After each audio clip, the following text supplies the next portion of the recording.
আসসালামু আলাইকুম। ঘরোয়া রান্না আজকের পর্বে আমি আপনাদেরকে দেখাচ্ছি ফুলকপি এবং ডিমের মজাদার একটি রেসিপি। 1 চামচ রসুন বাটা, 1 চামচ আদা বাটা, 1 চামচ লবণ। এখন আমি ফুলকপিগুলো দিয়ে ভালো করে সিদ্ধ করে নেব।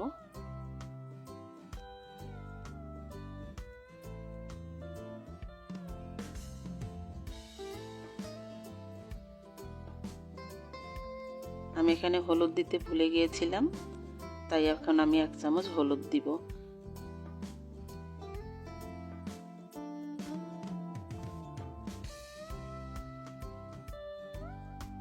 ফুলকপিগুলো সিদ্ধ হয়ে গেছে।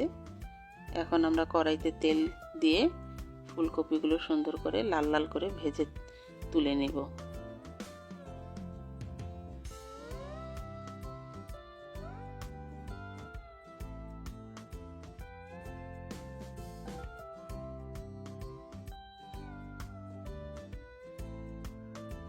আগে থেকে সেদ্ধ করা ডিম আমি অর্ধেক করে কেটে নিয়েছি।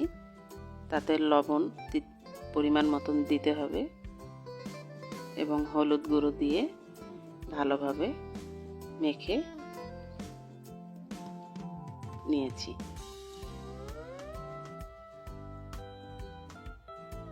এখন তেলের ভিতরে দিব, কিন্তু ডিমটা আমরা উল্টো করে দিব যাতে করে কুসুমটা বের হয়ে না আসে।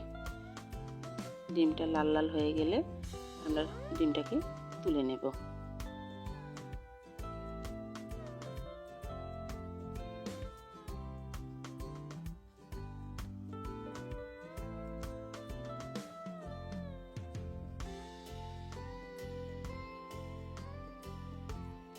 সুন্দর একটি ডিমের লাল কালার এসেছে। এখন ডিমগুলো আমরা তুলে নিয়েছি। কড়াইতে সামান্য পরিমাণ তেল, সেখানে 2 টেবিল চামচ পেঁয়াজ বাটা, 1 চামচ রসুন বাটা, 1 চামচ আদা বাটা, 1 চামচ মরিচ গুঁড়ো, সামান্য পরিমাণ হলুদ গুঁড়ো, পরিমাণ মতো লবণ, জিরার গুঁড়ো, সামান্য পানি দিয়ে মশলাটা আমরা ভালোভাবে কষিয়ে নিব। কষানো হয়ে গেছে মশলা। এখন আমি ধনিয়া পাতা, কাঁচামরিচ দিয়েছি। সামান্য নেড়েচেড়ে আমি এর ভিতরে একটু পানি দিব।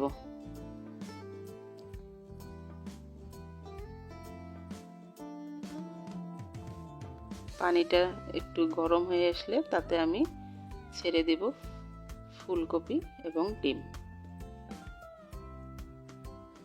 বেশিক্ষণ রাঁধতে হবে না, যেহেতু আগে থেকে আমাদের এগুলো তেলে সিদ্ধ করে ভাজা আছে। রান্না শেষ ফুলকপি এবং ডিমের তরকারি, যা আমরা দুপুরে গরম ভাতের সাথে পরিবেশন করব।